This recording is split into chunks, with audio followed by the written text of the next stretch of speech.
Hello नमस्कार दोस्तों, आप सभी का मेरे चैनल पर स्वागत है। दोस्तों आज इस वीडियो में हम बात करने वाले साइंस का बायोलॉजी चैप्टर है। दोस्तों इससे संबंधित कुछ महत्वपूर्ण ऑब्जेक्टिव क्वेश्चन है। तो चलिए दोस्तों हम इस वीडियो को हम स्टार्ट करते हैं। दोस्तों अगर आप कंपटीशन एग्ज़ाम के लिए तैयारी करते हैं तो दोस्तों ये वीडियो आपके लिए बहुत ही महत्वपूर्ण होने वाला है। तो चलिए पहला क्वेश्चन हम स्टार्ट करते हैं। संसार का सबसे बड़ा पुष्प किसके द्वारा उत्पन्न होता है? तो ऑप्शन है लोरेंथिस द्वारा या रेफ्लेक्सिया के द्वारा या ड्रोसेरा के द्वारा या इनमें से कोई नहीं। तो इसका सटीक आंसर हो जाएगा दोस्तों रेफ्लेक्सिया के द्वारा। और सभी जानते हैं कि संसार का सबसे बड़ा फूल जो होता है रेफ्लेक्सिया ही होता है। रेफ्लेक्सिया जो है संसार का सबसे बड़ा फूल होता है।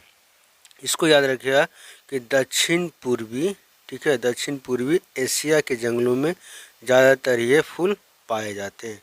ठीक है, और इसका रंग जो होता है नौरंगी भूरे कलर का होता है। नौरंगी भूरे रंग का कलर का होता है। ठीक है, और इसकी विशेषता की बात करेंगे दोस्तों, इसका जो गंध जो आता है सबसे बड़ा पुष्प का रेफ्लेक्सिया के द्वारा, इसका सड़ा हुआ गंध के आने की वजह से क्या होता है दोस्तों, इसको एक और नाम कहा जाता है स्टिकिंग कॉर्पस लिली भी इसको कहा जाता है। ठीक है, इसको याद रखिएगा ऑप्शन नंबर बी। दोस्तों सबसे छोटा पुष्प की बात करेंगे तो बुल्फिया होगा। ठीक है, इसको भी याद रखिएगा। सबसे छोटा पुष्प बुल्फिया होता है और सबसे बड़ा रेफ्लेक्सिया होता है। चलिए नेक्स्ट क्वेश्चन है 117 नंबर क्वेश्चन है कि संसार का सबसे छोटा पुष्प कौन सा है? दोस्तों देखिए अभी मैंने डिस्कशन किया था संसार का सबसे छोटा पुष्प जो है बुल्फिया होगा। ठीक है, इसको याद रखिएगा। चलिए नेक्स्ट क्वेश्चन है 118 नंबर क्वेश्चन है कि जीवन चक्र की दृष्टि से पौधे का सबसे महत्वपूर्ण भाग कौन सा होता है? तो सबसे महत्वपूर्ण भाग जो होता है ऑप्शन नंबर सी यानी कि पुष्प होता है। ठीक है, और ये बहुत ही महत्वपूर्ण होता है दोस्तों पुष्प, क्योंकि पुष्प में जो है क्या होते हैं आपके बीज होते हैं। ठीक है, इसलिए जीवन चक्र की दृष्टि से जो पौधे का सबसे महत्वपूर्ण होता है पुष्प होता है। चलिए नेक्स्ट क्वेश्चन 119 नंबर क्वेश्चन है कि कौन एक जीवित जीवाश्म कहलाता है? तो इसका सही उत्तर हो जाएगा दोस्तों जिनकांगो। जिनकांगो क्या होता है थोड़ा सा समझिए। ये पर्णपाती क्या होता है? पर्णपाती जिम्नोस्पर्म पेड़ है। ठीक है, जिम्नोस्पर्म पेड़ होता है। जिम्नोस्पर्म के बारे में दोस्तों मैंने पिछले वाले वीडियो में है अच्छे से डिस्कशन किया था, तो आप उस वीडियो को भी देख सकते हैं। और यह जिनकांगो क्या होता है दोस्तों कि चीन का ये मूल निवासी है। ठीक है, चीन के मूल निवासी के द्वारा प्रथम पेड़ जो है आपका उगाया जाता है। यह जापान के आप मंदिरों में देखिएगा तो ये आपको ज़्यादातर देखने को मिलता है। जापान के मंदिर के जो बगीचे होते हैं उसमें ज़्यादातर देखने को मिलते हैं। ठीक है, और यह जो है 29 करोड़ याद रखिएगा 29 करोड़ पुराना प्रजाति है। ठीक है, इसको भी याद रखिएगा 29 करोड़ वर्ष पहले से ये चला आ रहा है। चलिए नेक्स्ट क्वेश्चन है 120 नंबर कि दमा और खांसी रोगों में काम आने वाली औषधि इफेड्रिन किससे प्राप्त किया जाता है? ठीक है, तो इसका सही उत्तर हो जाएगा इफेड्रा। इफेड्रा क्या होता है कि ये क्या करता है कि बंद नाक, जैसे हमारे शरीर में क्या होता है सर्दियाँ जो हो जाती है उसमें नाक बंद हो जाता है, या अस्थमा, ये सब पॉइंट याद रखिएगा दोस्तों। अस्थमा, एलर्जी आदि इसमें रोगों में क्या किया जाता है, यह औषधि का प्रयोग किया जाता है इफेड्रा के द्वारा। ठीक है, और यह दवा जो है याद रखिएगा चीन में ज़्यादातर इसका प्रयोग किया जाता है। क्या किया जाता है? चीन में ज़्यादातर इसको प्रयोग किया जाता है औषधि का। ठीक है, इसको याद रखना है। चलिए नेक्स्ट क्वेश्चन है 121 नंबर, इस संसार का सबसे बड़ा पुष्प कौन सा? रिपीट हो गया दोस्तों क्वेश्चन, रिफ्लेक्सिया हो जाएगा। चलिए नेक्स्ट क्वेश्चन है 122 नंबर। 122 नंबर क्वेश्चन है कि समानता अनुकूलन के लिए किसकी आवश्यकता नहीं होती है? तो समानता किसी भी बीज को अकुरने के लिए, ठीक है, उसको हवा की ज़रूरत पड़ती है, ताप की भी ज़रूरत पड़ती है और जल की भी ज़रूरत पड़ती है, लेकिन प्रकाश को है ज़रूरत नहीं पड़ती। इसलिए हमारा ऑप्शन जो हो जाएगा डी हो जाएगा। इसको याद रखिए कि प्रकाश के बिना उपस्थिति में भी बीज जो है अंकुरन हो जाते हैं। ज़मीन के अंदर आप सभी जानते हैं दोस्तों कि हम लोग जब भी बीज को बोते हैं तो ज़मीन के अंदर ही, तो ज़मीन के अंदर तो प्रकाश जाएगा नहीं, फिर भी जो है बीजों को क्या हो जाता है, अंकुरन हो जाता है। ठीक है, चलिए नेक्स्ट क्वेश्चन है 123 नंबर क्वेश्चन कि किस पौधे में बीज होता है लेकिन फल नहीं होता। ऑप्शन है बादाम, साइकस, मूंगफली या ईख। इसका सही उत्तर हो जाएगा साइकस। साइकस में क्या होते हैं कि बीज होते हैं लेकिन फल क्या होता है, नहीं पाया जाता। बादाम में फल पाया जाता है, मूंगफली में पाए जाते हैं, और ईख में भी। ईख का जो है दोस्तों टहनी को काट कर इसका यूज किया जाता है। ठीक है, चलिए नेक्स्ट क्वेश्चन है 124 नंबर। 124 नंबर क्वेश्चन है कि किस पौधे का फल भूमि के नीचे पाया जाता है। किस पौधे का फल भूमि के नीचे पाया जाता है। ठीक है, तो इसका सही उत्तर हो जाएगा मूंगफली, ऑप्शन नंबर सी। ये एक ऐसा फल है दोस्तों पौधे का जो भूमि के नीचे पाया जाता है। ठीक है, इसको याद रखिए। और मूंगफली में जो है फल में इसका नामकरण किया गया है। चलिए नेक्स्ट क्वेश्चन 125 नंबर कि नारियल का खाने योग्य भाग कौन सा होता है। नारियल का खाने योग्य भाग कौन सा होता है, इसको याद रखिएगा, भ्रूण पोष होता है, ऑप्शन नंबर है। इसमें क्या होता है दोस्तों कि आंतरिक भाग में एंडोस्पर्म, कभी कभी दोस्तों आपको ऑप्शन भी दे सकता है एंडोस्पर्म, तो इसको याद रखिएगा। भ्रूण पोष ना देकर एंडोस्पर्म दे देगा। एंडोस्पर्म दे या भ्रूण पोष दे, आपको ऑप्शन मार देना है। ठीक है, तो ये एंडोस्पर्म में जो है आंतरिक भाग रहता है जिसको नारियल को हम लोग क्या करते हैं, खाने योग्य यूज करते हैं। अब दोस्तों हम बात करते हैं कि नारियल में क्या क्या रहता है। पोटेशियम रहता है। ठीक है, क्या रहता है, पोटेशियम रहता है, सोडियम भी रहता है, मैग्नीज भी रहता है, आप ये सब याद रखिएगा। विटामिन बी भी रहता है, आपका तांबा भी उसमें पाया जाता है, और आयरन की मात्रा भी जो है नारियल में पाया जाता है। तो आप सभी जो है इसको सेवन जरूर कीजिएगा, नारियल को भी। ठीक है, चलिए ऑप्शन नंबर ए हो जाएगा। नेक्स्ट क्वेश्चन है 126 नंबर कि सुगंधित पुष्पों में परागण किसके द्वारा होता है।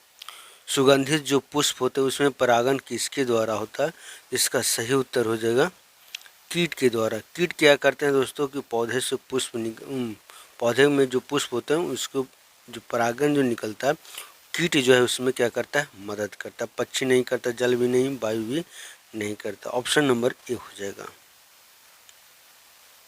127 नंबर क्वेश्चन है कि अनिषेक जनन प्रायः किसमें दिखाई देता है। अनिषेक नहीं होता दोस्तों, इसको याद रखिएगा, अनिषेचित होता है। ठीक है, इसमें क्या होता है, अनिषेचित थोड़ा सा समझ लीजिए क्या पॉइंट कर रहा है। अनिषेचित अंडे या डिंब का विकास कहा जाता है। ठीक है, और यह दोस्तों पौधे और क्या होते हैं, पौधे और जानवरों दोनों में पाया जाता है। यह प्रोसेस जो है पौधे और जानवरों में दोनों में पाया जाता है। जानवर की बात करेंगे दोस्तों तो जानवर में जो है आपका छिपकली हो जाएगा, पक्षी हो जाएंगे, मधुमक्खी हो जाएंगे, चक्रधार हो जाएगा। ठीक है, लेकिन पौधे की बात करेंगे तो पौधे में जो है यहाँ पर जो होगा वो आपका अंगूर में हो जाएगा, ऑप्शन नंबर बी। जो अनिषेचन जनन की प्रक्रिया इसमें दिखाया जाता है अंगूर में। चलिए नेक्स्ट क्वेश्चन है 128 नंबर कि तना काट कर आमतौर पर किसके प्रबंधन के लिए प्रयोग किया जाता है। आप सभी जानते हैं कि जो है दोस्तों गन्ना को क्या किया जाता है कि बार बार उसको क्या करता है, कटाई किया जाता है, और उसके बाद जो है उसको हम लोग क्या करते हैं, ज़मीन के अंदर उसको बो देते हैं। तो इस प्रोसेस में जो है दोस्तों क्या किया जाता है कि आपका तना को जो है उसको काटा जाता है। गन्ना को कपास बीज से उत्पादन होता है, केला का भी नहीं किया जाता और लीची के भी नहीं किया जाता। इसका सही उत्तर हो जाएगा गन्ना, ऑप्शन नंबर सी। चलिए नेक्स्ट क्वेश्चन है 129 नंबर क्वेश्चन कि निम्न में से किस एक की खेती पौधे को प्रतिरोपण द्वारा किया जाता है। प्रतिरोपण कहने का मतलब दोस्तों कि पेड़ जो हम बीज बोते हैं छोटा सा खेत में, तो उसके बाद थोड़ा सा बड़ा जाता है, उसको क्या करते हैं हम लोग कबाड़ कर उसको उखाड़ कर क्या करते हैं फिर से उसको खेतों में रोपते हैं। तो इस प्रोसेस को क्या कहते हैं, पौधे को प्रतिरोपण, यानी कि दोबारा उसको रोपना, जिसको हम कह सकते हैं। ठीक है, तो यह प्रोसेस जो है आपका प्याज में चलेगा, धान में भी चल सकता है दोस्तों। अगर धान ऑप्शन रहता तो धान में भी हम लोग कह सकते थे। लेकिन यहाँ पर दोस्तों प्याज है ऑप्शन, तो प्याज को हम लोग क्या करते हैं, एक बार हो जाने के बाद फिर से उसको जो उखाड़ कर फिर से उसको हम लोग क्या करते हैं, रोपते हैं, रोपण की प्रक्रिया करते हैं। सोयाबीन में ऐसा नहीं किया जाता, सुरगम में भी नहीं किया जाता, मक्का में भी नहीं किया जाता। Option number C. चलिए नेक्स्ट क्वेश्चन है 130 नंबर, बहुत इंपॉर्टेंट क्वेश्चन है दोस्तों। एक सत्य फल परिवर्धित होता है। सत्य फल किसको कहा जाता है, सब पहले समझिएगा। सत्य फल में क्या होता है, ठीक है, कि सत्य फल जो है केवल अंडाशय में होता है। इसका उत्पादन कहाँ होता है, सिर्फ अंडाशय में होता है, ठीक है। और सत्य फल का जो उदाहरण होगा, आम हो जाएगा, कीवी हो जाएगा, आपका प्लम हो जाएगा, तरबूज हो जाएगा, संतरा, अंगूर, ये सब फल जो है सत्य फल के अंतर्गत आते हैं।